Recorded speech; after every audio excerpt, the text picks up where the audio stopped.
unfortunately, Simon is the only person safe from being called on.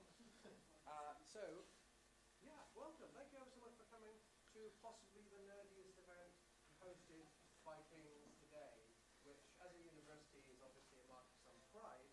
But if you're in other lines of work, then congratulations, you're a nerd.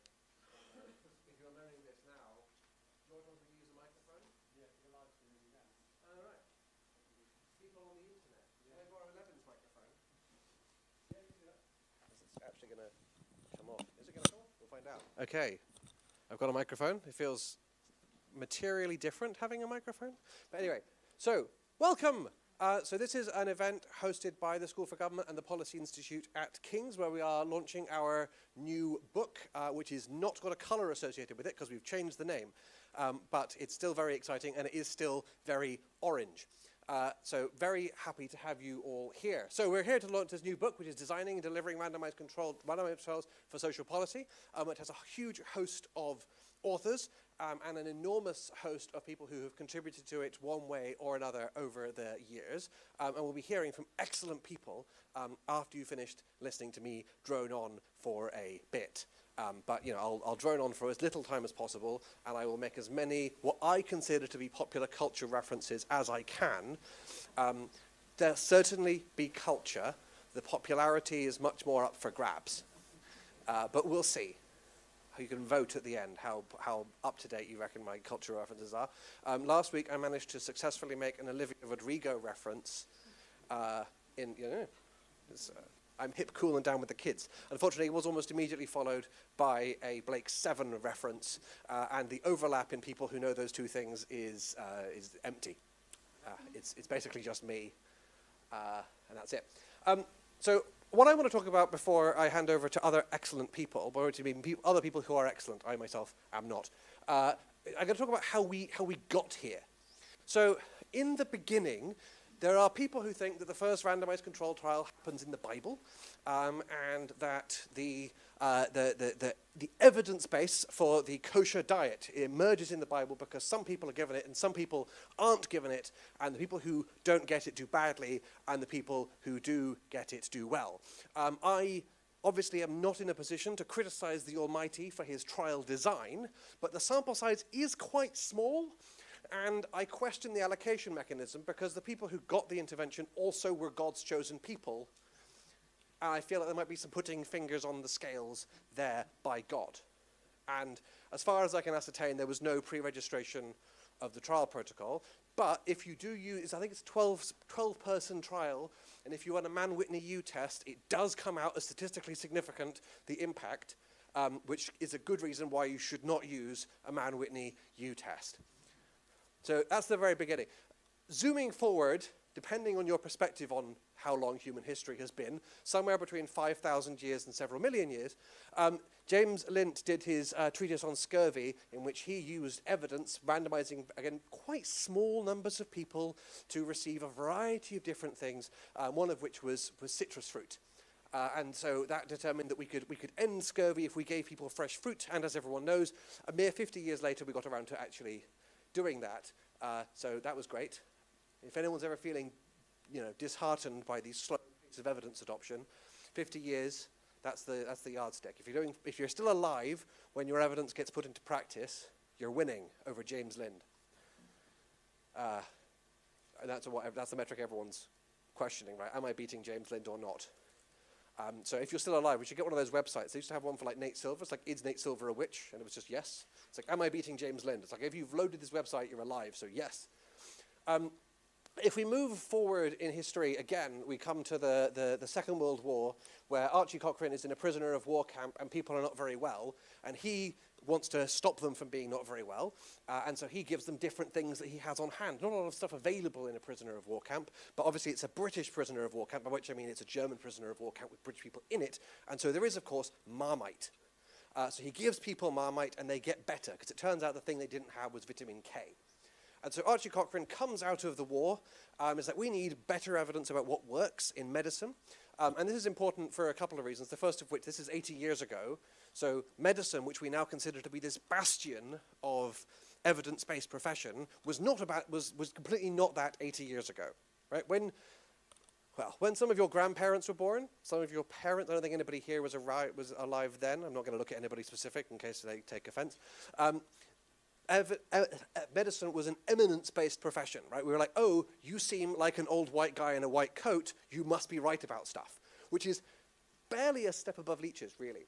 So he did this. Unfortunately, the medical establishment was very anti the idea of randomized control trials because, among other things, it meant taking away judgment from those very doctors. So they were very, very anti this idea. And if any of you have ever tried running a randomized control trial in any social policy domain, someone will have said, oh, it's fine for medicine, but you can't do it here. It's completely different. It turns out it's completely the same. We can have a conversation about biology in the social world and which one's more complicated in a minute, but let's move on. So one of my favorite Archie Cochrane stories is he ran a randomized control trial of sending people home from hospital post-operation. So should we send them home or should we keep them in hospital? The doctors thought we should keep them in hospital, right? Because there's tons of medical staff around, so if something goes wrong, you can help them. So he ran this trial and he found that if you send people home, they die a lot more often than if you keep them in the hospital. And the doctors were like, aha, you idiot. We knew this wasn't going to work. We didn't need to run the randomized control trial. You must desist immediately. And then he said, ha, psych, or something like that. He was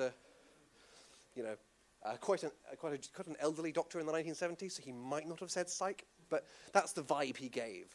Also, he wouldn't know what a vibe was. Because he'd flipped the results. Actually, it turns out keeping people in a hospital makes them die. And so he was like, you said that we have to desist with this because it kills people, so you've got to desist with your thing. So there's an element of mischief there in Archie Cochrane. It comes across pretty regularly. I think if you knew him as a person, you would say he was a bit of a dick. But also, he managed to advance randomized control trials and evidence-based medicine massively. So medicine starts becoming this evidence-based profession. And then we get NICE, which was the National Institute for Clinical Excellence, is now the National Institute for Health and Care Excellence. Obviously, health is so unimportant in this that it doesn't get its own letter. I am just glad they didn't make it the National Institute for Care and Health Excellence because I don't consider evidence-based policy to be niche. It's a very limited audience for that pun. Thank you. It's always good to have a friend. So NICE come in and they say, and they have quasi-regulatory power, and so they say you can't use these drugs if they're not cost-effective. And then a bunch of people who make drugs for a living went to number 10 and said, "Oi, these people you've just put in said you can't sell our drugs on the NHS. That's not fair." And to their credit, the government stuck to their guns and said, "No, you've got to do as they say." And so it is. Whilst many of us in the evidence-based policy world have to be extremely nice all the time, because if we're not extremely nice, people will just walk away from us because they can a lot of the time. If you're nice, you don't have to be nice. You can be a bit mean to people and just tell them what they can and can't do. So that's that.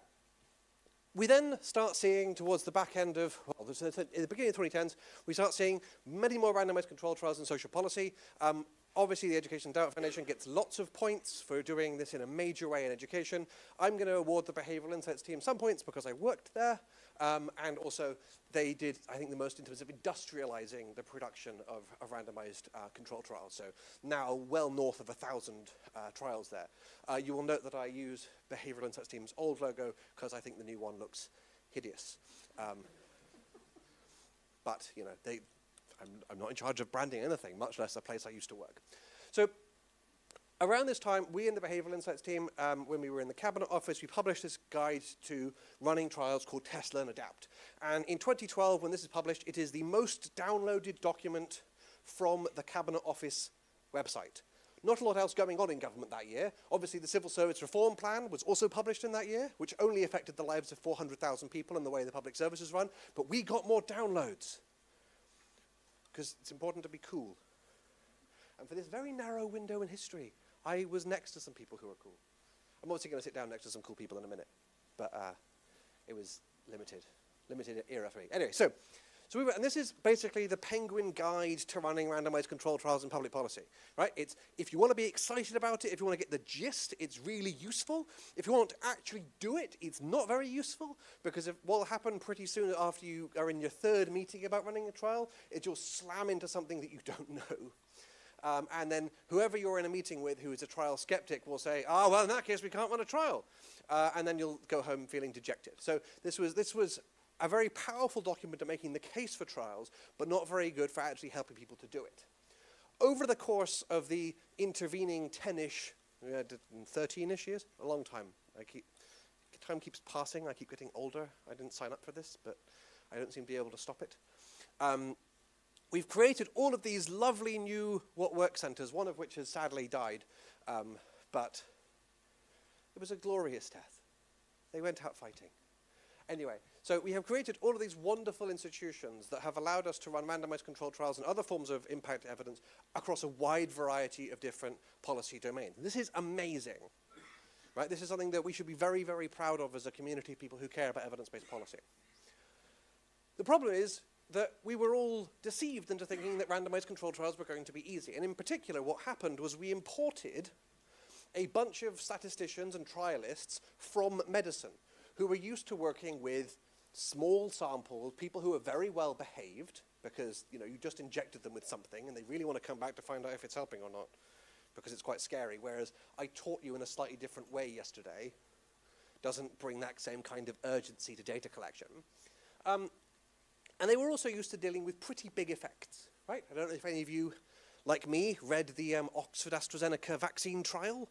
You don't really need to run a randomized control trial because like 90% of people don't get COVID if you're in the treatment group, and about 5%, and most people do if you're in the control group. So very, very big effects. What we say they pass the interlocutor impact test, which is to say it hits you right between the eyes. But in social policy, as it turns out, most of our effects are very small. Right? And there are good reasons for this. One of which is we are, particularly in the UK, fortunate to be operating inside a well-optimized system. Right? Teachers are pretty good at teaching. Universities are pretty good at recruiting students. The police are pretty good at stopping crime, compared to having no police at all. For those of you at the back, there was a skeptical face from Neris there. So because of that, it's difficult to make things much better, right? And so we find small effects. We were also deceived by our own people. So if we look at John Hattie's meta-analysis of educational effects, it turns out they thought they were going to be massive effects. It turns out that if the people who get paid to develop interventions and then sell them to you are the ones doing the evaluation, and those evaluations are not randomized, we conclude that everything has massive effects. Which is why you're not allowed to mark your own homework, right? When you fill in, if there's a feedback form at the end, you get to fill it in, not me. So like, I think I was great. I don't actually. I have really serious anxiety issues, which is why I move around quite so much when I talk. But the point is, effect sizes are in general small, which means we cannot just use the very small trials that medics were accustomed to running. We need to run bigger trials. We need to invent for ourselves ways of running randomized control trials. We cannot just copy what the medics had done, alas. About 1,000 trials later, this is where we are. So, from my perspective, I've been running trials now for about 15 years, and as Elron said, every path that we have trod through wilderness and through war and through convincing people to run randomized control trials, which wasn't in the original text, has led us to this point, which is a point where we have an amazing community of people who want to do evidence-based stuff across a number of domains. A recognition that the methods that we need to deploy are different to the ones that we thought they were going to be, and a recognition that we have to learn from one another. It's a what works network, it's not a what works loose collection of individual charities, or it should be. And so that brings us to today and this book, which has condensed down a ton of stuff that we've learned over 15 years of running trials. Not just me, but other people. I've chatted to people I know who've run lots of trials, and we tried to condense that down into knowledge that can be useful and applied across a broad range of contexts. So that's the book. It's very orange, but it's not an orange book. Very important distinction. Otherwise, Levin will rugby tackle me. He looks friendly, but you don't want to cross him. So that's me. That's my introduction to why you should why we are here, why we have done this book. This book contains how to do individual randomized control trials, cluster randomized control trials, step wedges, split plots, and all kinds of other magical things. We are also looking to expand it in future. So if you read it and you think, oh, I wish there was a chapter on this, then then let us know and we'll write that chapter. Don't write to me and say, I wish there was a chapter about economic evaluation, because there is a book about that. It's green. And it is called The Green Book, because they're special and we're not. So anyway, here we are today. And now, I have to talk about industrialization. I forgot I had a slide there. Never mind. So the final thing to say is, at the moment we have a whole series of cottage industries running trials. What we need to do, I think, is industrialize this to make trials cheaper to run, make them more consistent within and across fields, and to learn more and more from each other. And that's where I think we are heading next. But actually where we're heading next is for Levin to talk, and I'm going to give Levin back his microphone.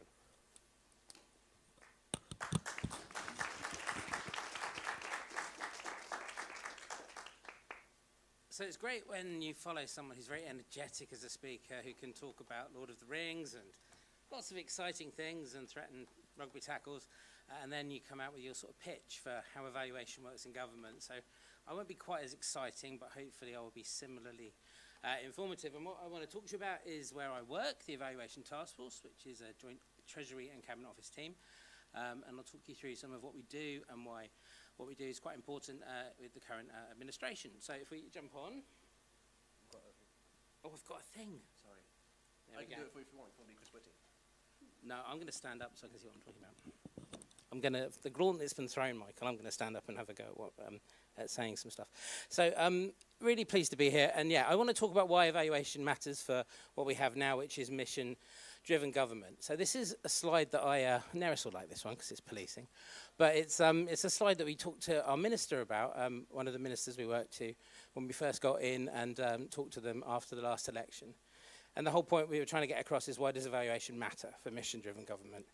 So we need to know what works, we need to know who it works for, we need to know why it works, we need to think about how we can best direct public money in the context we're currently working in, which is all one where we have not got a lot of money.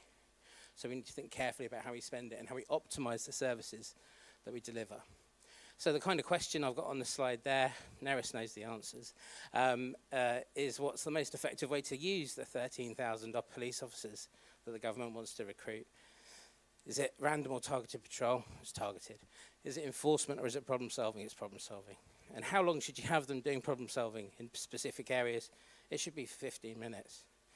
Now going to a PCC and saying, put these people in hotspots for crime for 15 minutes will get you a wildly different outcome to here's 13,000 officers, do what you will.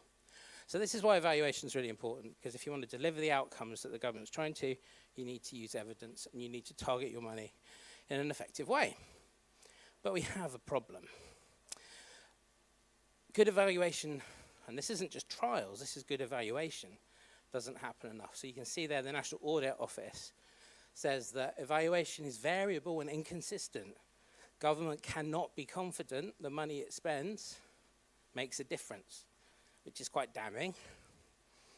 And also only 8% of spending on major projects actually has a good evaluation plan in place. That's not 8% of spending that has a trial in place, that's 8% has a decent evaluation in place based on a review from 2019.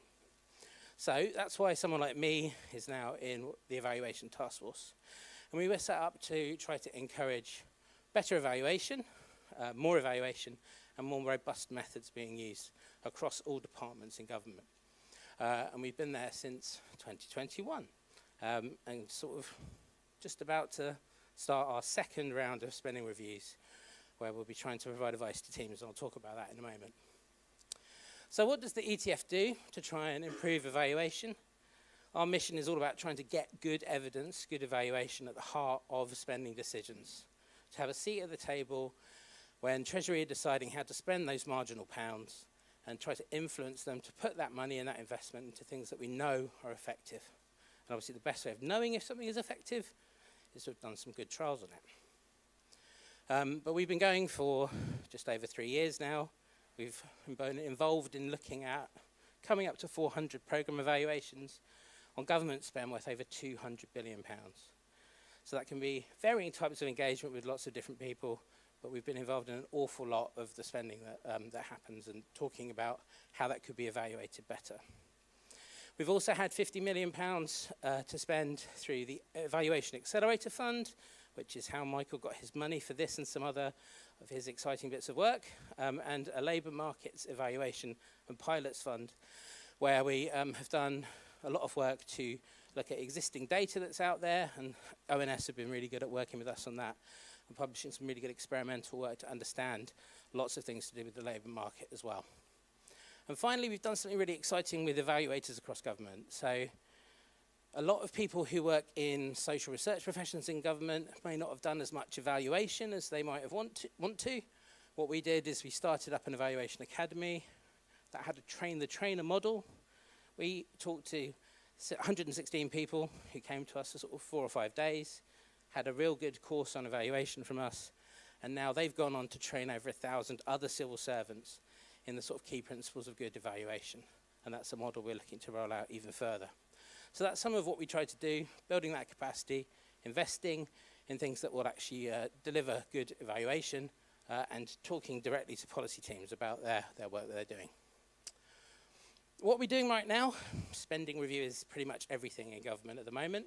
So we've got teams working directly embedded with spending teams to talk to them about the evidence for key policy areas. We've got a seat at the table to try and support that decision making, which I think is really important. We'll also be selecting priority areas, which will probably very much align to the government's missions, to try to make sure that we can feed in the best evidence on those. So when we have that conversation about the 13,000 police officers, we can say, maybe use them in this way, and think about how that's done carefully. We also will be having online quite soon, been quite soon for quite a while, but sometime in the first half of this year, an evaluation registry which will collect together all of the evaluations that have been done across government. Again, not just trials, but all sort of evaluations done by different departments, which is a real positive development. A lot of evaluation is hidden away. Departments don't always publish the very good, interesting work that they do, and that will now be mandated that that's published online. I think we're expecting nearly 1,500 evaluations to be available on that when it's actually published later in the year. And then the final thing, that 8% figure that we talked about earlier, we're reviewing, or we're finishing our review of the current stock of major programs that are taking place across government. So we'll have a new figure, which hopefully is higher than the 8%, of what in the current major programs portfolio is actually well evaluated or has a good plan in place. Very finally, we're really engaged in SR, so I thought it'd be useful to share this with you in terms of why it's important we're here today. Every single line of spend in the current spending review, which is a zero-based review, will be asked to provide a description of the type of evidence it has to underpin the spending and the policy. And up there, letter B on our list are trials. So we want to see more trials. We want to see really good quality trials. And that's what we want to encourage departments to aim for in the future, so we can be confident that when you put that spending in, you'll get the outcomes that you're hoping to eventually at the end of things. So that will be something that all departments are wrestling with now, and I'm not as popular as I used to be with some of them. Also, just a final reflection on the What Works Network. So the task force that I work for is also the secretariat for the What Works Network, who do great work. We funded a lot of them through all sorts of bits of the Evaluation Accelerator Fund, which has been really positive. We've got a new 5-year strategy for the network. We're trying to encourage a wider number of policy areas to be covered, because there are some important gaps. And we're obviously trying to make sure that What Works evidence can really inform decisions going forward. We see them as really important partners in giving departments the right evidence to make the choices that they need to do. So it's really positive to be here to see new ways of looking at trials, new ways of delivering trials, getting that into the hands of practitioners and professionals across government, and getting it up on the agenda, and really welcome the work that Michael and his team have done. And thank you very much.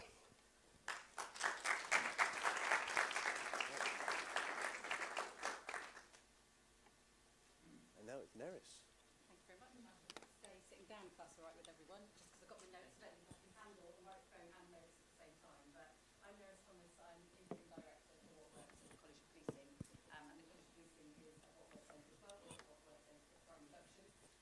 But actually, we look at evidence in relation to our local policing outcomes. So we look at investigative outcomes as well as crime reduction outcomes. And we don't crime reduction often is done by other parts of the sector rather than just policing. When it gets to policing, it's often too late. We can intervene much earlier than that in terms of prevention, so we have interest elsewhere. I don't have many pop culture references, sorry, and Michael, I didn't realise that was a requirement. I've done it, maybe. And I'm also quite disappointed it might not be known as the Oprah book, because until yesterday I was pronouncing it opera, and I've learnt it now, and I was going to do it right. So, but I will hopefully not pronounce anything else wrong in the presentation. So I was asked to do a little bit on what works in for crime reduction and ecology policing, and what we've been doing, where we've got to. Oh, thank you very much. That's better. I can see you all. I just microphone away. And then a little bit about thoughts for the future. So the What Works Centre for Crime Reduction, all of What Works Centres, interestingly, have been set up in very different ways. So some are in academic institutions, some are kind of wholly government funded, like NICE. So What Works Centre for Crime Reduction was set up as part of the College of Policing, which is the professional body for all police officers and staff in England and Wales. It's quite an important demarcation. We don't go to Scotland, although we will go and help them if they want that. And that gives us a bit of an advantage. It's a disadvantage and an advantage. Our disadvantage is we weren't set up with a load of money. We didn't have an endowment, so we haven't got tens of millions of pounds to do new trials or new research, which is a bit frustrating. So we have to kind of beg, borrow and ask policing to help us, and also ask the lovely evaluation task force if they'll give us some money as well, which they do.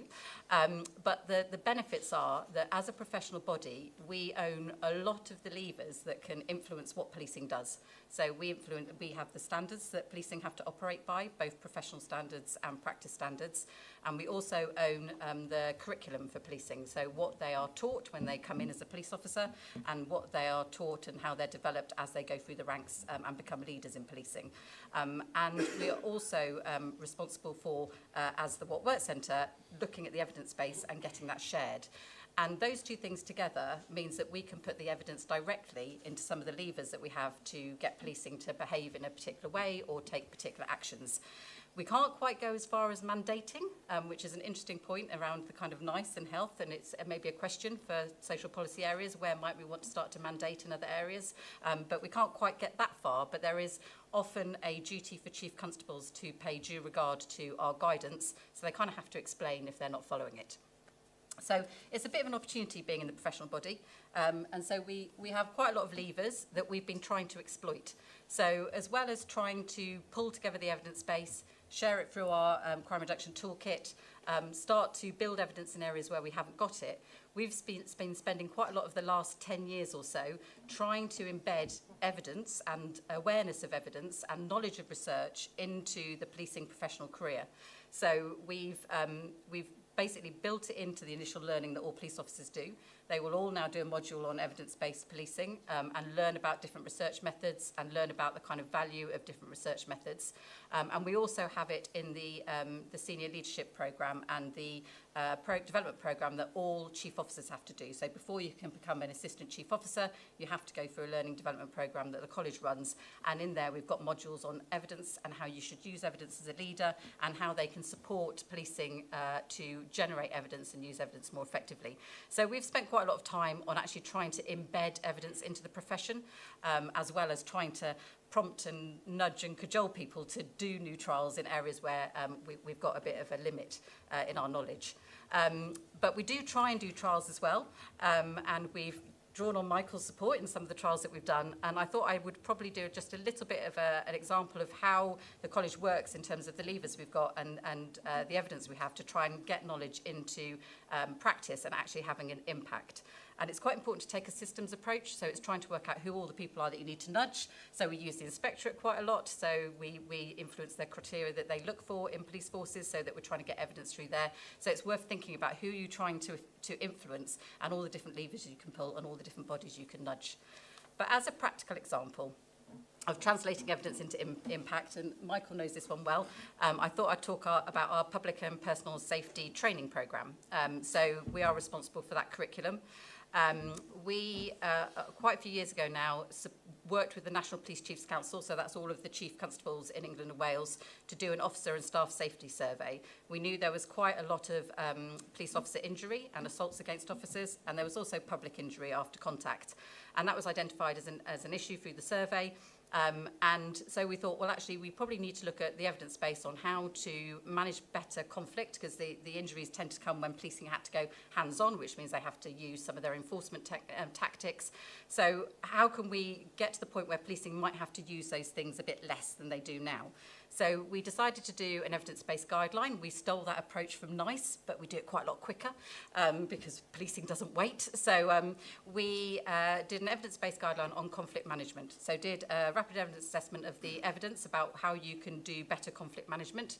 And then got a guideline panel together that involved a senior police leader chairing it, so that we got the buy-in from the policing service. It had experts from policing, it had academic experts, but it also had frontline officers, because a lot of guidance in policing is developed by the experts, but never really involves the people who are actually going to have to put that guidance into practice. So they were on the panel as well.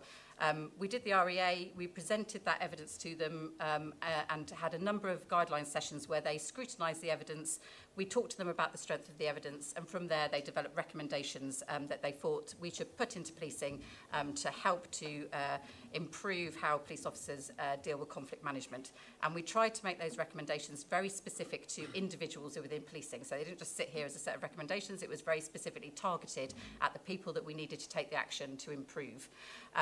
So that led to our evidence-based guideline on conflict management, and one of the recommendations from that was for chief constables to ensure that officers and staff are sufficiently skilled in non-physical aspects of conflict management. And the evidence suggests that much of the current focus of personal safety training was on physical techniques for containing and managing aggressive individuals, and there was very much less on specialist negotiation skills, how to de-escalate a situation, and giving staff the skills that they need to do that. So because we own the curriculum, we could change the curriculum. So we did some work on the National Policing Curriculum and redeveloped it and developed some associated resources. And researchers worked with the curriculum developers to develop scenario-based incidents that could be used by the officers who were being trained to actually put into practice some of the de-escalation and communication tactics that they needed to use. And it kind of replaced repetitive training on how to use handcuffs, how to use batons, which was trying to develop muscle memory in police officers. And then we piloted it in Avon and Somerset Police, and we wanted to do a randomised control trial, and that's where we hit up against real life, and this often happens in policing, and they will say, we're very different to health, you can't do randomised control trials here. As Michael said, we're very different. And in some respects they are, and in some respects they're absolutely not, and I agree with Michael, you can do randomised control trials, it's finding the way to do them within the kind of parameters and context you're operating. So the challenge with the public and personal safety training is that all officers have to do it on an annual basis, and that means they have a ticket. If they haven't got their ticket, strictly speaking, they shouldn't really be out there. So they need to keep it refreshed and they need to do it. So we couldn't just say, well, you lot won't do it for a while and you lot will do it, because they needed to do it, and they needed to do it at the point where they had last done it when it's coming up for expiry. So it was a tricky situation. So we asked Michael for some help, and we came up with a stepped wedge design approach, which is in the book. Which is great, because the course could only be delivered to small cohorts of officers, so it had to be incremental. Not everyone could get trained at the right time, at the same time. And so we did an approach where the officers moved from the control into the experimental group once they'd been trained. So you kind of built your experimental group as you went, and your control group got less, and then we tested on multiple occasions the indicators that we were looking for. So we did that in Avon and Somerset. They worked with us, which was great, and you can get forces, from my perspective, but other public sector organisations to work with you if you explain to them really well what you can say at the end of it, rather than what you can't say if you don't do these types of approaches. Still not perfect. So during the pilot, we found that some officers attended the training multiple times, usually as a result of being injured during their first attempt. And similarly, towards the end of the pilot, some officers who had completed the training early in the evaluation basically had to start again because their ticket was running out, and they started the training a kind of a month or two before their ticket ran out. So you have to be very vigilant. Even when you're doing these things, you have to be absolutely vigilant about who's in, who's out, and are they the right people. And then we did the evaluation, and Michael helped us with the analysis. Well, probably did most of the analysis, to be fair, Michael. So, and the evaluation found that after the training, there were significant reductions in the overall use of force, officers going hands-on, which means using kind of more enforcement tactics, and the number of people injured as a result of the officers using force. So as a result of that, we could we could say actually there's good evidence this will improve injury levels, both from from public officers. It did decrease, but it wasn't statistically significant, but there are small numbers. And we proposed a national rollout, which has now been taken up by policing across England and Wales. And it's good to have the evaluation evidence because you have to persuade them. This is quite an investment, and although they need to do it, they can kind of vary how they do it. So actually, by having the evidence that this is leading to positive outcomes and will save them money in the longer run, it's quite a good lever to use. I'm conscious I'm running out of time, even though I set my clock. So very briefly, looking to the future. So very similar to Levin, I think there's a really good opportunity with the government missions. So they are looking at outcomes across different sectors, I think. Although there is a primarily department owning it, I think the outcomes are hit across different sectors. And I think we as the What Works Network need to join up better on trying to build evidence around multiple outcomes. So rather than me just looking at crime, we should probably be looking at what are the impact on all sorts of other public policy outcomes in the trials and evaluations that we're doing. So I think that's a real opportunity that we should be taking. And alongside that, their Safer Streets mission in particular has a target to halve organ knife crime in the next 10 years. So we need to be a bit fast. If we're going to influence what they're going to do and help them to test and know what's the thing they should invest in, we need to be quick at doing that. And I really liked the winner stays on approach. I think that might work quite well in some of the kind of knife crime missions that we've got in the Home Office. And then we also, I think, need to focus on mechanisms. So there are always gaps in our evidence base. We have new crime types popping up, and we have new problems that policing face, and we don't have interventions for it. So actually, how can we give people the best evidence about what are the kinds of mechanisms that work best in different contexts? So we might not have got an intervention for your problem, but these are the kinds of things that probably will work for your context, and we need to be better at communicating that. And finally, implementation support.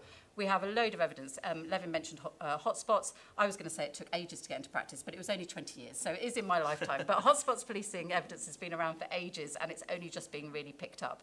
And part of that is I don't think we spend enough time thinking about how do we develop blueprints for implementation, how do we provide support to forces to implement or public sector bodies, and how much hands-on do we need to go with some of the implementation support, because at the moment we're very much hands-off, although we're trying to change that with some work we're doing around productivity.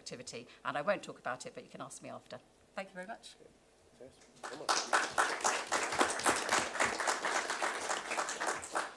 I'm also going to sit. I'm not going to roam as Michael did.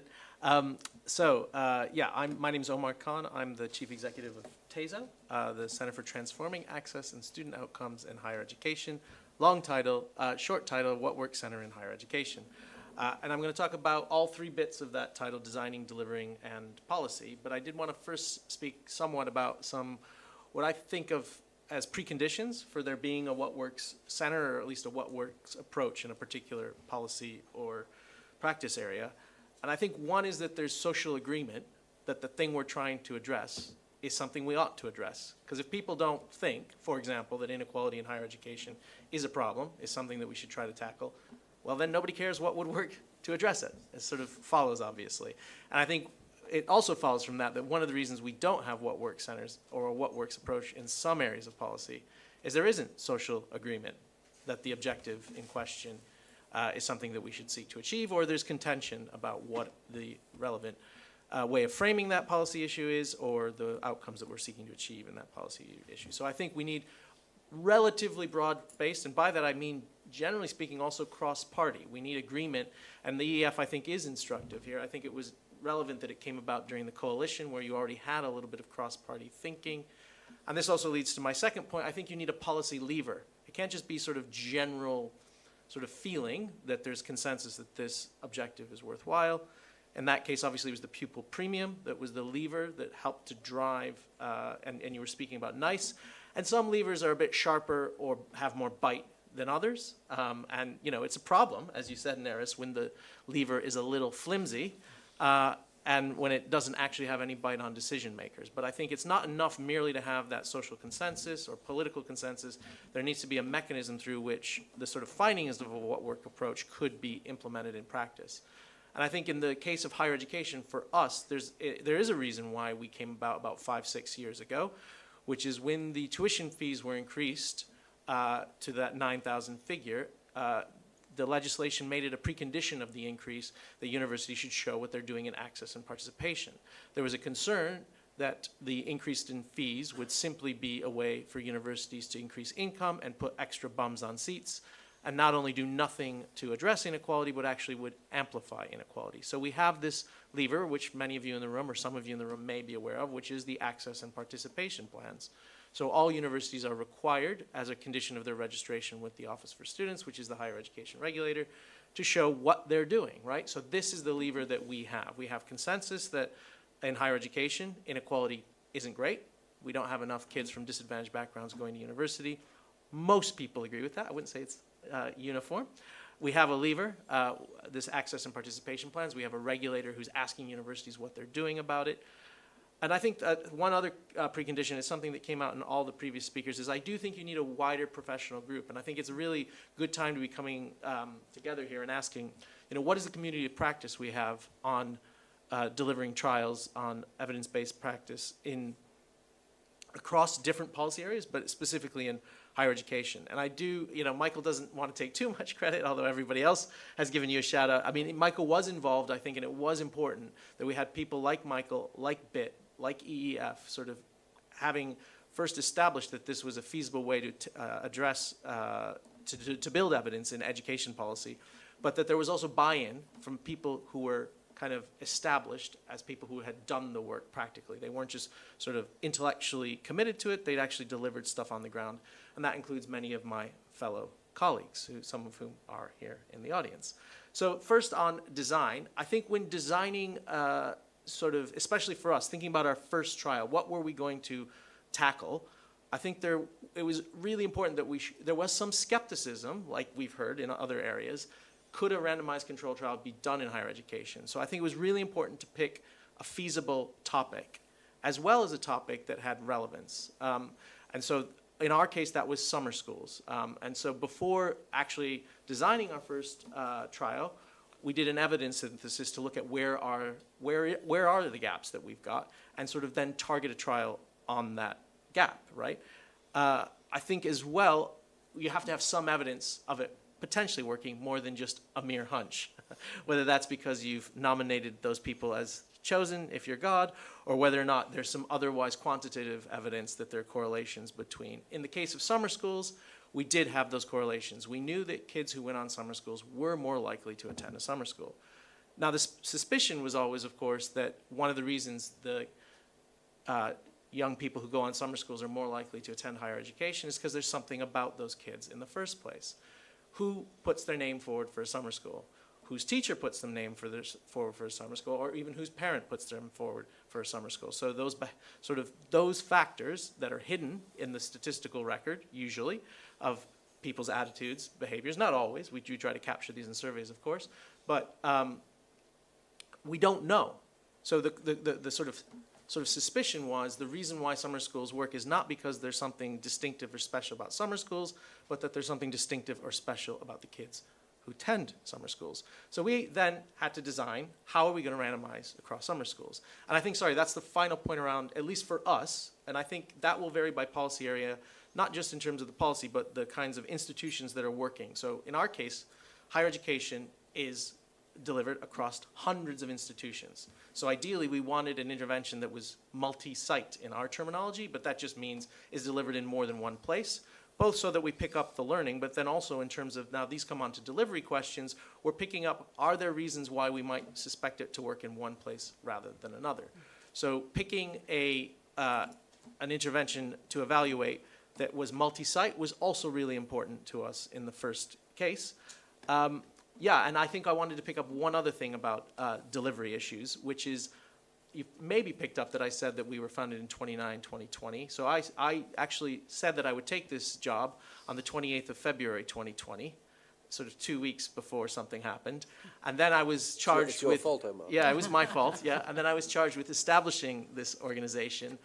And we were supposed to run a randomized control trial of face-to-face summer schools in the summer of 2020. So that obviously didn't happen for various reasons, maybe one big reason.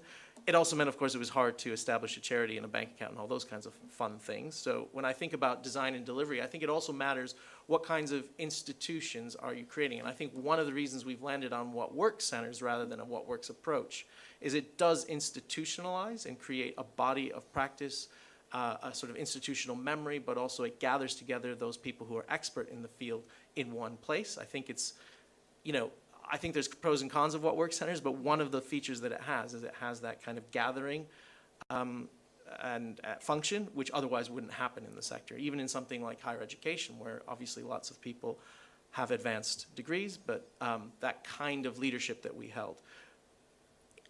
One of the challenges we then faced is even in 2021, you may recall, COVID wasn't over, and in particular, lockdowns weren't over. And so summer schools typically, for those of you who don't know, have a face-to-face dimension. One of the theories as to why a summer school works is you bring working class kids together in an environment, and those sort of social and peer effects kind of amplify the individual's experience of the summer school and makes the individual think, there will be people like me at university because I experience people like me. You also do sort of mock lectures. And so all of that happens face to face.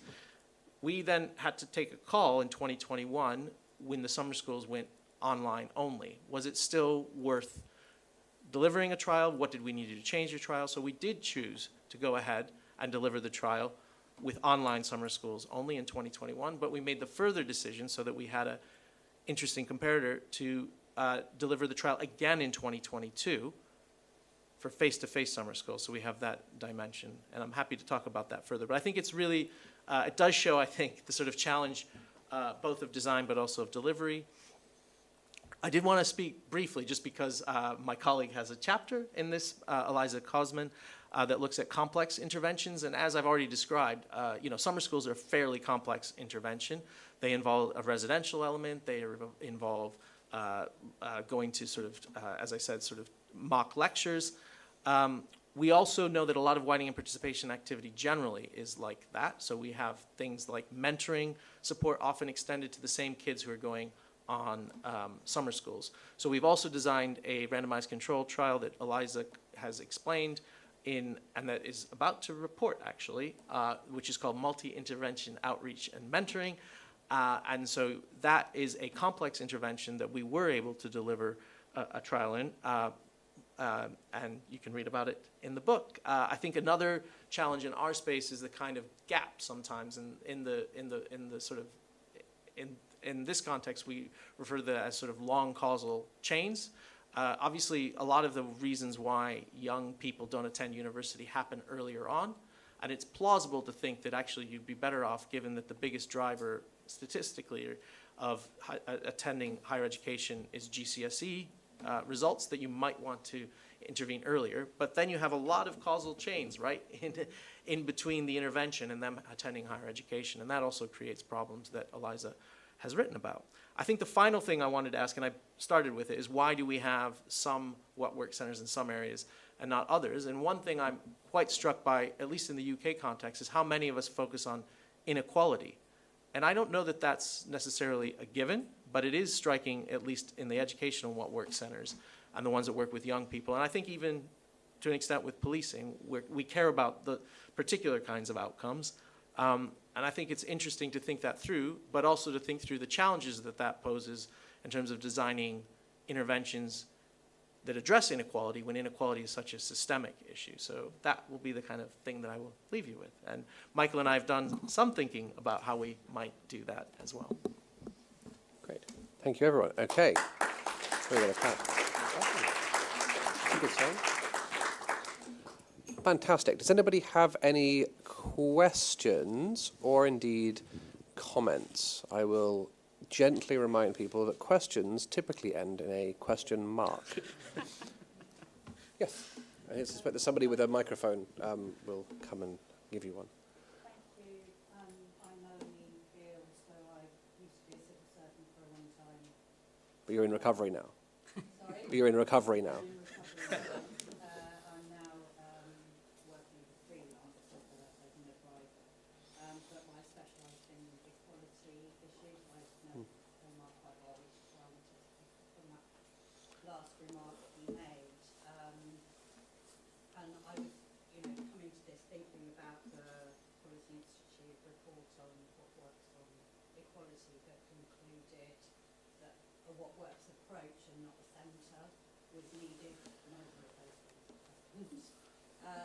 And I was also thinking about what Levin was talking about the missions-driven approach, and the fact my view is that the missions do not currently reflect the need to address inequalities within the missions, and they also still seem to be quite departmentally siloed.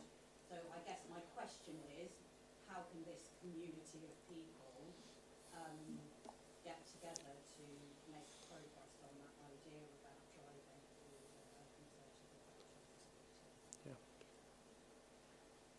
I might go to Omar as our... Yeah, it's good to see you, Melanie. I do know Melanie. We worked together quite a bit in previous roles. Yeah, I do think it's a challenge. I think it was one of the things I was sort of gesturing towards, and I mean, we see it more obviously now in the United States than here, this sort of attack on DEI as a sort of objective. And so obviously if you've got a political context and a social context where those issues become not just contentious, but disagreed with, then it's very hard to say, you know, the task in front of us in that case is not how do we figure out what works to address inequality, it's how do we convince people that what, you know, they're saying is wrong and that tackling inequality is a priority for us as a society. I do think, though, that a lot of the centers are in more, I think it's fair to say that some of a what work approach is a bit incrementalist, I would say, in its approach, because you are looking to make changes where, yeah, you're like, I think it's sort of the flip side of what you said about we make assumptions that some of the ways in which institutions are currently designed are making some progress toward these issues, like whether or not that's always true. And I guess what I would say is where it's not true, the task isn't probably designing evaluations. It is making the political and social and argument that inequality matters. At the same time, I think we do need a lot more evidence on things like in the workplace, does unconscious bias training work? It doesn't seem to work very effectively, so what could we be doing better to tackle those sorts of discriminatory attitudes in the labor market, for example? I don't have great ideas of how you trial those things, but maybe Michael does and maybe others do, but I definitely think we need more evidence on some of those activities. But do I think that evidence alone would convince the skeptics? I'm quite doubtful, especially what we're seeing in this political moment. But I think we shouldn't give up on the attempt, because otherwise, you know, I do worry a little bit about some of that training, which has proven to be ineffective. And so it's not merely that it's led to a backlash, but I think it wasn't that effective. I can talk more about this, but I feel like the other people on the panel might want to say something as well. So I'll go, if that's okay. Yeah, of course. So I think there are three barriers to doing serious work on what works and equality. You're the one person I think who read that paper. That might be a fourth barrier, is nobody reads anything that I write. I think the three are will, money, and morality. So a lot of this stuff can be done if we just have the will to do it. So a good example, which I suspect is in that paper, is around the reanalysis of existing trials, right? And so people will have heard me bang this drum before, but I'm going to bang it again, and eventually someone will listen. So EEF has run close to 200 trials in education. They look at effects overall, and they look on effects for young people who are eligible for free school meals. That's very good and important. We know from the literature around curriculum colonization that the way education works is systematically biased against people from particular sets of backgrounds. It would be weird if all of the interventions that we developed to improve education were not subject to those same kinds of problems, right? And therefore, it would be surprising if we didn't see differential effects of interventions in education for white versus students of color. That's, I think, a perfectly reasonable hypothesis. We don't know because we haven't done the work. And the only reason we haven't done the work is there isn't the will to do it, because the data's there, right? It would just take an amount of time. So on that score, we lack the will. The second piece is around money. So there isn't a What Works Center for Equality, and I wrote, and I think you were also on that paper, that we don't think there needs to be a What Works Center for Equality because what that center will spend its entire life doing is trying to get the other centers to do stuff.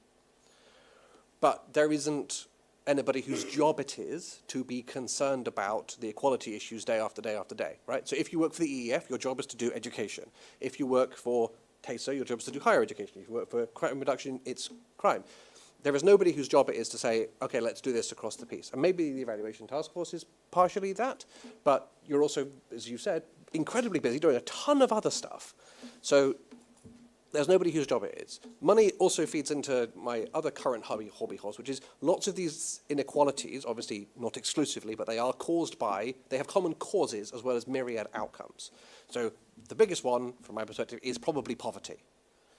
And it doesn't make sense for TASO to fund a trial on poverty reduction, or What Works Centre for Crime Reduction to fund a trial on poverty reduction. Let's all run 10 different trials, all of which are going to be slightly too small and slightly underpowered, and they all conclude that the effects on our outcome are pretty small.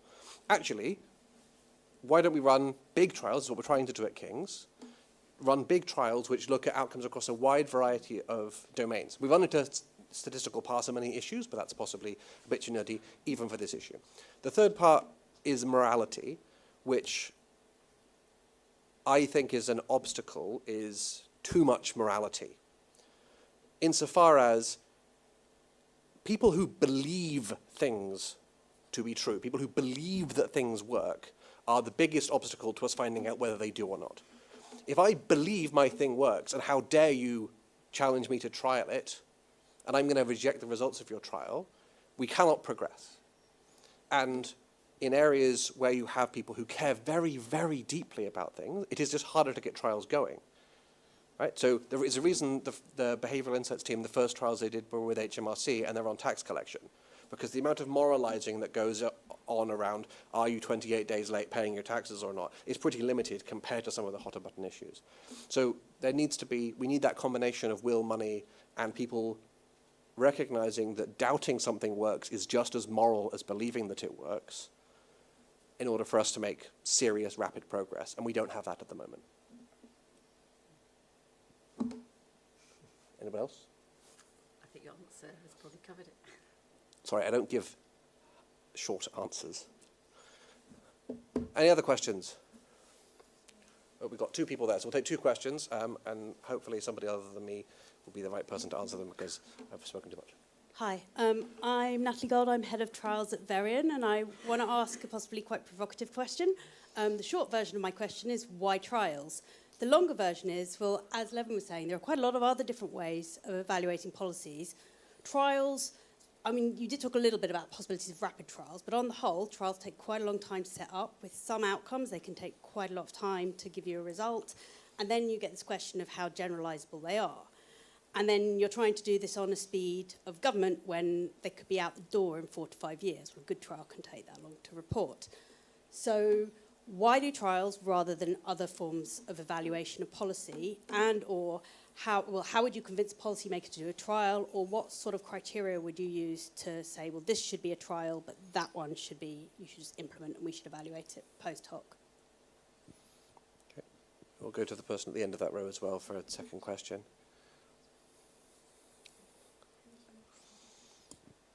Thank you. Hi, Jess Bogelman. I work at Department of Health and Social Care, and I had a question for Levin. You mentioned that a part of the spending review process will be the addition of a rating based on the evidence underpinning it.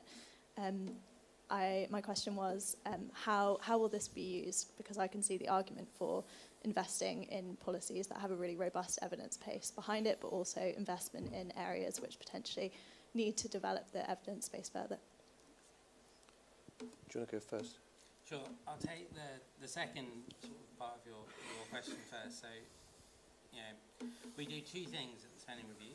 We ask departments to tell us what their underpinning evidence is for a policy or a bit of investment, and then we judge the quality of that evidence. So hopefully, you would hope when someone's written a business case that should have a theory of change and should explain how you get from your inputs to your outcomes, that there's some evidence underpinning that approach. So we judge that. The other thing we judge is the quality of their evaluation plans. So policies should have an evaluation plan. Now, that won't necessarily end in a trial. There are lots of other methods that are valid in different contexts and very important to use in different contexts. So we end up in a situation where you may have policy areas that are novel or new, that you want to do, you want to try out and see if they work. And in that kind of situation, our view is that your evaluation plan needs to be of a much higher quality. It needs to be proposing much more robust methods, more experimental methods. And that's where we have a difficult conversation with those projects around, if you're going to put a lot of money into a new area, we need to see some really good, solid evaluation here that will actually test whether what you're putting into it, the money that's going in and all the resources that are going in, deliver the outcomes that you want. In terms of how we use that evidence rating scale, there are so many ways we could use it. It's a very, very imperfect measure. But what's probably worth trying to explain is that spending reviews ask an awful lot of departments and people working in departments. They ask all sorts of information. Our view in the task force is having something in there on evaluation and evidence is a step in the right direction. Having a seat at the table is a really positive thing. Having those discussions with spending teams is a positive thing. And getting departments to do something to put forward a description of the type of underpinning evidence they got, I think, is a really positive thing to have. So lots of ways we could use it, but we'll see what we get back and how well people are behaved when they submit their returns. So the provocative question was why trials? I guess the question back, which I'm not going to actually ask you to answer, is what is the plausible alternative? So if you're going to do something new, which government loves doing, loves new stuff, we're going to have tons of new. You can't do a quasi-experimental evaluation because it hasn't happened yet. By the time you could have done it, you could have run a trial. So if we're going to do something new, we can't evaluate it now. Why not run a trial? We can design a trial at the same speed as the government can design the rollout of an intervention if we work quickly and if we work smart and if we don't try and rent extract. And failing to rent extract is difficult. But so we can move at that pace. The alternative then, so the problem you've identified with trials is actually not a problem with trials, it's a problem with reality. Right? Anything that the government does will take years to show an impact, right? That's the political problem that the Prime Minister faces, is he's doing all this stuff and everyone's unhappy now and he'd like them to be happier. The data can't exist any sooner, right? So you could maybe argue that it's going to take us a bit longer if we have to work out how we're going to randomize, but that's why I want to industrialize the process of trials so that we don't have to spend a year designing them, right? If it's an education trial, we know how to do those now, let's just do it the way we've done it before and let's cut out some of those costs. Not doing a pre-hoc evaluation, i.e. not doing something where we design the randomization at the beginning, leaves us at massive hostage to fortune. We wait 3 years' time, we rolled out the intervention, we haven't done a trial, we've worked out, we're going, oh shit, the strict ignorability of treatment assignment on unobservables is violated, and there's no common trends. We can't, our propensity score matching produces garbage estimates, our difference in difference produces garbage estimates, and that's really awkward to have to go and tell Levin in 4 years' time, is look, we thought we could do this post hoc, turns out reality isn't on our side. The benefit of randomization is not that it's better than other things, it's that it's more reliable than other things. The question about generalizability is also a problem for everything else that we're doing. And people who believe that we can use structural econometrics in order to achieve external validity without having internal validity are saying they would rather that we were wrong everywhere than right in any one specific place. And that's a perfectly valid position to hold. People with Nobel Prizes hold it. I just think it's probably not that useful. And, we're in this for the long haul. If we can demonstrate a thing works in one place, but we can't demonstrate that it works everywhere else, that's a damn sight better than we are on almost everything right now, where I can't tell you whether it works anywhere. So that's why. I suspect you're on my side, though. Otherwise, you've got a weird job title. I would add to that, I don't disagree, but I would add that we with any evaluation, because we don't only do randomised controlled trials, because sometimes it isn't possible. Sure. Yeah, but for everything that we do, we would have a good implementation or process evaluation that goes alongside it, so you can start to understand what might be causing your results, whether that's a randomised controlled trial or a quasi-experimental. We would always do that bit, because I think it helps to give the context and give the understanding of the mechanisms behind what's happening. And that hasn't always happened, and I think it's important that it does, particularly in social policy areas. So. Yeah, I was going to say the same thing. The reality is most what work centers definitely run trials, but it's definitely not the only thing that we do. We do a lot of work on theory of change. We've done quasi-experimental designs. I would say a majority are not randomized control trials if I were to sort of quantify it. I also think it's not the case that we have a surfeit of trials, at least in my space. I mean, there's like 500 million to £1 billion spent on WP activities, and there's only been a handful of trials delivered to assess what is nearly £1 billion of spend. So that doesn't look, yeah, it certainly doesn't seem to me that we have an excess. I do appreciate there are practical challenges. I mean, I've talked about them, and we have problems with them. But I'd also say, when we've done QEDs, we have had challenges in delivery as well, and they've been not necessarily easier. I think that's the other thing. I think there's some of the questions that are asked of trials, I think could, as Michael said, could be reasonably put to all evaluation methods. And that includes not merely the sort of time and cost questions, but even the ethics questions. I'm quite shocked sometimes when I hear people sort of suggest that qualitative research doesn't have the same ethical standards as RCTs, and you can just go out and talk to people who've been experiencing inequality without a proper ethics application, as sort of a suggestion of some of the people I've been sort of debating these points with. I'm not saying that's your position, but I find that kind of sort of holding RCTs to a standard that we don't hold other methods to a bit common, at least in higher education. At the same time, I do agree with you, we can't let the perfect be the enemy of the good, and like I feel that for TESA, we are trying to improve the quality of all evaluations, including theories of change, including, you know, yeah, we always run an implementation process evaluation, so I'm absolutely committed to trying to upskill and improve all evaluation, not merely trials. I just, yeah, that, I think that's our sort of position. Yeah.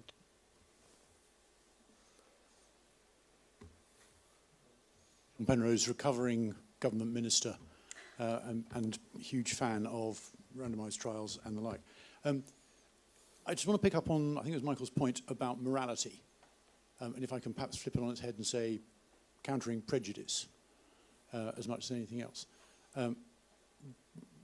Given the widely varying degrees of rationality and evidence-based willingness to listen of different government ministers in different departments for different governments over many, many years, are you planning to do any work and evaluations, perhaps, on whether or not having a more arm's length, technocratically free from political interference mechanism for absorbing and picking up the results of your trials leads to faster and better implementation of the results?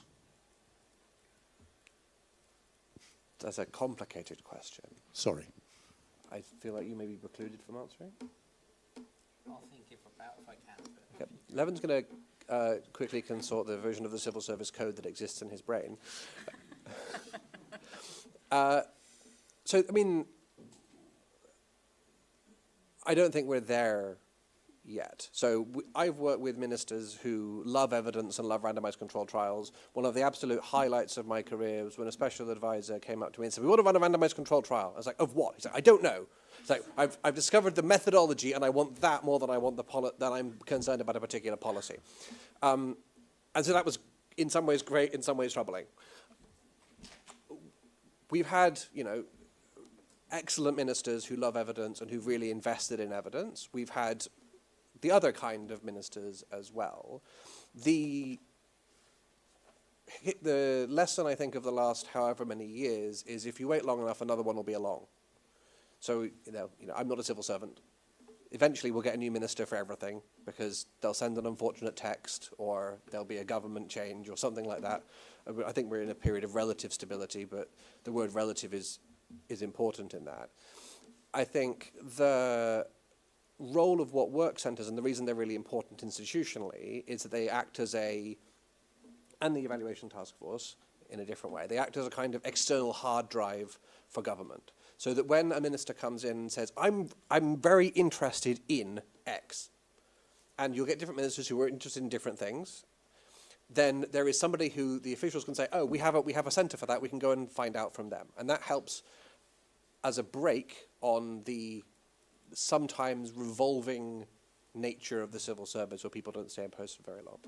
The question about, are we going to evaluate the impacts of different infrastructures, I think it's a very big question. I think most other countries are not in a position where we can make decent comparisons with them because, frankly, Britain is quite a long way ahead of our comparator countries in this area. So I don't think we're in a position where we can do the evaluation. We are, unfortunately, undergoing a natural experiment where the What Works clearinghouses in the United States are being shut down, which is one of the largest acts of evidence-based vandalism in history. Again, not a civil servant. So we'll see if that has a huge detrimental effect. But I have a non-answer for you. I think that, yeah, that also, the U.S. example, but just generally, I think it is important to somehow independently fund and keep irons in the fire on issues that go off the boil, because then once they, become popular or relevant again to policymakers, if we've kind of undermined or got rid of the sort of evidence-based infrastructure that we need, when all of a sudden a minister comes along and decides, or society realizes, oh my gosh, this is a burning issue and we haven't been doing anything about it for a long time. So I think that's, though, more of a pitch for ensuring that, I guess, universities and the wider research community is supported to pursue independent research questions so that when things that are currently not hot topics or even unpopular topics become hot topics again, that there is a community of scholars or experts or whatever you want to call them. And I do think it's why, what work centers are kind of curious. I do think, I'm not a civil servant either, but we have a large majority of our funding from sort of government sources. And I think that does create a tension for us. Like, on the one hand, it gives us greater access and sort of trust from government, but on the other hand, we're not perceived sometimes by bits of the sector as independent enough. So I don't know that we found the right mechanism, and that's always going to be a challenge. How do you both gain the trust of ministers that you're not going to go to the newspapers and say something kind of too activisty in their views? I'm not endorsing that that's what's happening, but that there is that kind of concern, and it's not completely unreasonable. While also, though, being independent enough to stand up to a minister and saying, actually, what you're proposing is completely against the evidence. There's no suggestion that that would work here or anywhere else. And in fact, there's lots of evidence that it wouldn't work. That kind of trying to find that line is hard. I know it's hard for civil servants, but it's hard for anyone working in this space. Yeah, it is. And I think there is something there about the centres making publicly available their findings, their evidence, because then actually it can be picked up by others to challenge as well as Yes. the what work centres themselves. Yes. People who may not need to walk that line quite as carefully. Yeah, other people. I think that's one of the reasons the knowledge dissemination piece is so important. Yeah. We do need to present our findings in a way that others can pick up and use in ways that we might not want to use or be able to use. Yeah. Okay. We're going to go to Arno for a last question. And then people can have the refreshments that are at the back of the room before George waves at me to get off stage. Thank you. Hi, everyone. I'm Arno Wegenem. I work at Foundations, the What Works Center for Children and Families. Thank you very much for tonight. I'm going to be honest. You had me at launch of the Ocker book, a new resource for What Works Centers. So you've decided to call it something else, and that's fine. But I think my question remains. So, how does this book fit with the Magenta book, the Green book, and other books? And who is it for? And I was hoping for a sneak peek. I don't think it's publicly available yet. George is nodding frantically that it is publicly available now. So it is now. Okay. We will email it around. So at the moment, it doesn't sit with books which have colours. Right.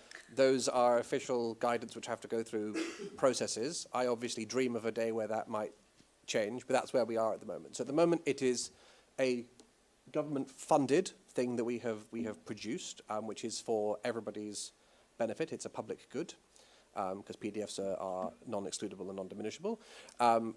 And it's mostly a joke for economists, of which there are not very many in here.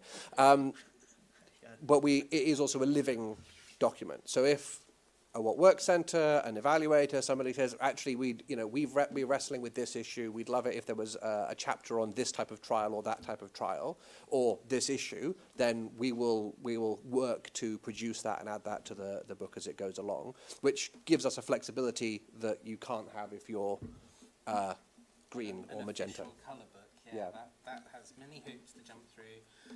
when we have to do those. I have the joy of starting to refresh the Magenta book, which is the social research evaluation book, very soon, and lots of meetings, lots of agreeing things between people, and this is something that the task force wanted to fund, where Michael and his team would have the freedom to do something which would be very useful, very applicable for people, but without the kind of constraints of having to jump through those hoops. But it's something that we thought was very worth doing, and we're very pleased to see out there. So yeah. And our next thing is going to be an interactive card game for impact evaluations. So watch this space for that, which I'm sure Could will... you argue that ochre's not a colour? I don't feel like I'm going to get into an argument of what is and isn't a colour. This is well outside of my sphere of interest. On which note, thank you everybody for coming. Thank you to all of our speakers. There are refreshments. If you have any questions that have failed to be answered over the course of this programme, then we are still here.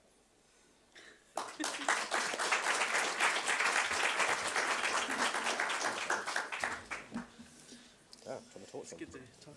I actually have to get moving shortly. Evaluation task force swag as well. Dinner for my son. Okay, thank you. Yeah. Well,